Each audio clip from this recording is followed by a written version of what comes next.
Hello and welcome. I am o Jogador Intemporal and this is a late review for The Crew 2. Woo! Back behind the wheel again. And in a beast like this, what a feeling. It is so much better than the first. If you're in a hurry, The Crew 2 is an above average open world racing game. It's good. Not great, but good. The first game of the series has a really bad driving. So bad that I stopped playing it in less than 1 hour. I'm the kind of guy that gets a car in GTA games and just drive around. And while GTA 5's map is big, after hundreds of hours it does get repetitive. You stop finding new paths and start looking for something else. So you can imagine how excited I was for the first The Crew. It seemed like it was going to be the best game of the year to me. Until I finally got to playing it. Oh boy, that sucked. With that in mind, I kinda ignored The Crew 2. But thanks to a free weekend, I can now happily say that this time they got it right. From the start, the driving has improved a lot, and I do want to buy the game in the future when the price drops a lot, like a lot. Don't forget, this is from Ubisoft. Unless you get the Gold Edition, you're not getting the complete experience. And if you don't know, the Season Pass for the first game only gave you a few cars. The two big expansions that added anything worth to the game had to be bought separately, Wild Run and Calling All Units. It wouldn't be smart to buy the Season Pass for The Crew 2 knowing that. Also, the game is online only. WTF, you cannot play it offline, and you can't even lose connection while in a race. I choose not to support that at full or even half prices, if at all. They probably did that free weekend because of Forza Horizon 4, which is of course a better game in every way. And if you had to choose, I would recommend Forza Horizon 3 or 4 over The Crew 2. There are 4 motor families. The one I most enjoyed was the street racing, with 4 disciplines: street race, drift, drag race, and hypercar. Street races are fun.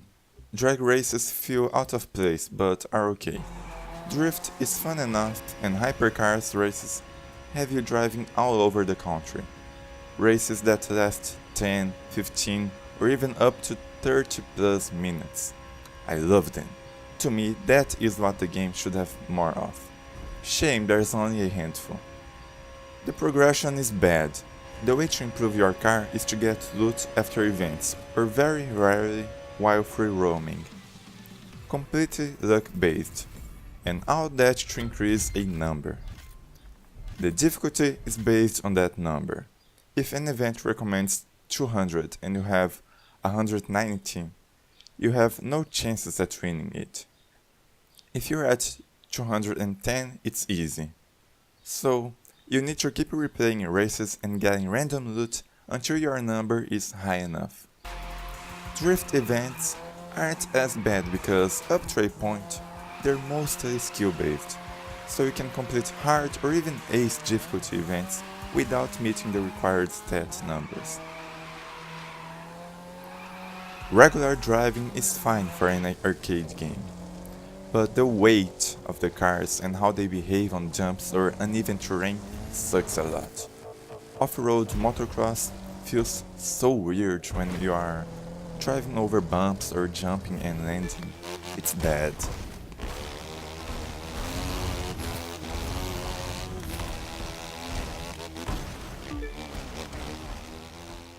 Airplanes and boats are fine. I just don't care about them in the game because my interest is driving.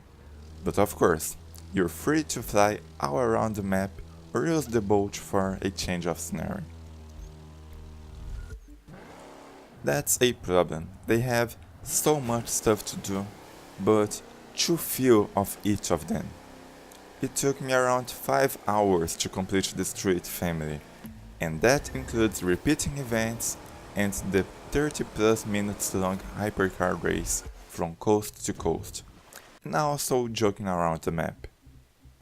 There's plenty of microtransactions.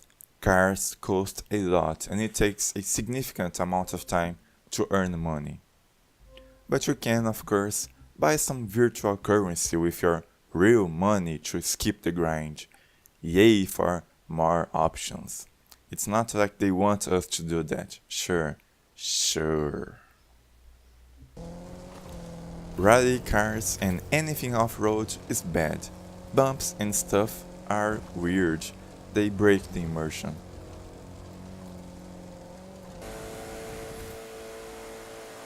There's something that also bothers me a lot. I can understand they don't want you using a high acceleration, high speed drag race car in everything, but really, look at this. This is unforgivable. I don't have the words to explain how this pisses me off.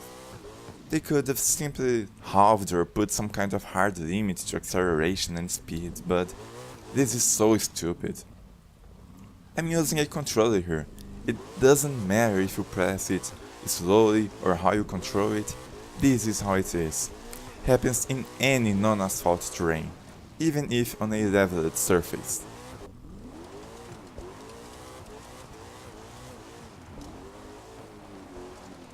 The cockpit view is great. The interior of the cars are really beautiful and detailed. That's something to praise given the amount of cars available. When it comes to the songs or radios available, personally I think every radio station is really bad. I can't remember any other game with as bad music selection as this one. They chose really bad songs that we're all so tired of hearing everywhere else, and they use repeated loops or beats of these songs all the time. That makes it all even worse. I'm not joking, I turned off the radio and played the game with only the engine sounds and effects. I like many styles, from pop to rock to indie to alternative to EDM and power metal. If I wasn't able to enjoy any radio station and found them so bad that I had to mute them, I think there's something wrong. Not sure that's on me. And even with the radio turned off, you can hear music from some specific places during the races. So I had to go into options and turn down the music volume all the way down to stop that. At least the engine sounds are good. The world is beautiful, cars are very detailed, customization is better than expected, game runs mostly fine. I had 2 crashes so far, but that's acceptable for the amount of time I've played, and I'm only using a dual-core i3 6100 with 8 gigs of RAM and a GTX 1060 with 6 gigs of VRAM. If I had to give it a score, it would be a 6 out of 10. Or 2 out of 5 stars. Good game, above average with many flaws. Hard to recommend because of better options available, and being an online-only game with microtransactions, plus a history of releasing DLC out of the Season Pass, asking for even more money. That's it for now, thanks for watching, I hope you enjoyed, and if you did, you know what to do. Maybe I'll see you again.